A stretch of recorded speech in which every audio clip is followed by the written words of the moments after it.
En attendant le futur Q3 d'Audi, le X1 se charge de défricher un nouveau segment, celui des SUV compacts haut de gamme. Au menu, une sorte de break surélevé, doté d'un comportement routier dynamique et pour une fois chez BMW, de vrais aspects pratiques. Après le X5, le X3 et l'imposant X6, le X5 constitue désormais l'entrée de gamme des SUV BMW, que ce soit en termes de prix ou de gabarit. En effet, avec ses 4,45 m de long, le nouveau venu est 12 cm plus court que son grand frère X3 et au passage 13 cm moins haut. Quant à son design très compact, il fait la part belle aux lignes acérées, tout du moins à l'avant, avec notamment un regard très agressif, un long capot nervuré et des passages de roues relativement carrés.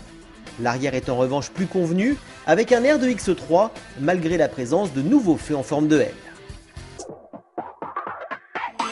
Grâce à sa plateforme héritée de la série 3 Touring, le X1 profite d'un bel espace intérieur.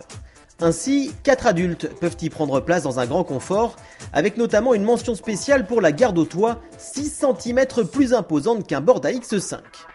Contrairement aux autres BMW qui privilégient avant tout la conduite, le X1 marque sa différence en offrant quelques aspects pratiques, parmi lesquels des bacs de porte pouvant accueillir une bouteille de 1,5 litres, des porte-boissons ou encore des rangements modulables situés sous le plancher du coffre.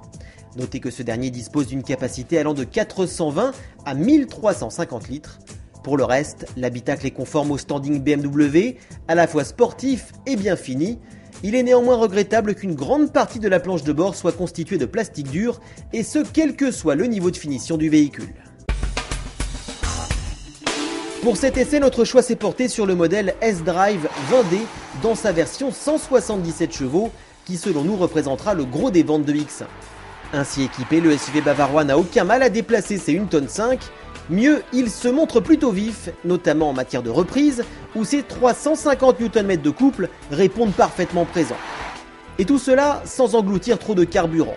Le X1 S-Drive 20 ne consomme en effet que 5,3 litres au 100 km en moyenne, grâce entre autres à son système Stop and Start installé de série.